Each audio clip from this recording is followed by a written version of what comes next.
بسم اللہ الرحمن الرحیم۔ السلام علیکم۔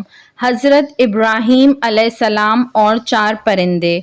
حضرت ابراہیم علیہ السلام نے ایک روز سمندر کے کنارے ایک آدمی کو مرا ہوا دیکھا۔ آپ نے دیکھا کہ سمندر کی مچھلیاں اس کی لاش کو کھا رہی ہیں اور پھر تھوڑی دیر کے بعد پرندے آ کر اس کی لاش کو کھانے لگے۔ پھر آپ نے دیکھا کہ جنگل کے کچھ درندے آئے اور وہ بھی اس لاش کو کھانے لگے۔ آپ نے یہ منظر دیکھا تو آپ کو شوق ہوا کہ آپ ملاحظہ فرمائیں کہ مردے کس طرح زندہ کیے جائیں گے۔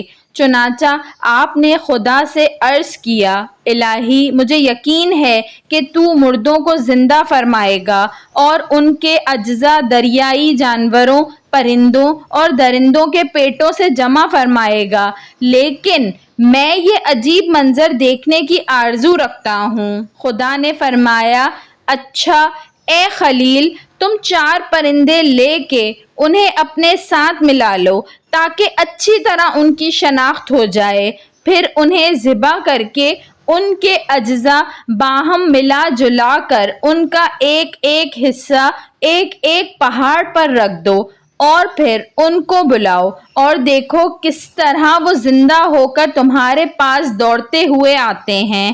چنانچہ حضرت ابراہیم علیہ السلام نے مور، کبوتر، مرغ اور کوا یہ 4 پرندے لیے اور انہیں ذبح کیا اور ان کے پر اکھاڑے اور ان سب کا کیما کر کے آپس میں ملا جلا کے اس مجموعے کے کئی حصے کیے اور ایک ایک حصہ ایک پہاڑ پر رکھ دیا اور سر سب کے اپنے پاس محفوظ رکھے، اور پھر آپ نے ان سے فرمایا، چلے آؤ۔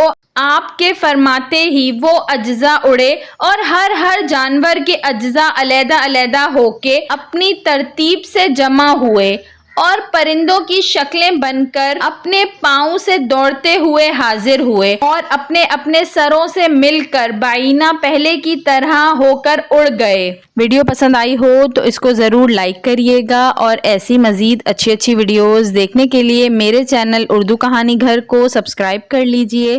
Thanks for watching. اللہ حافظ۔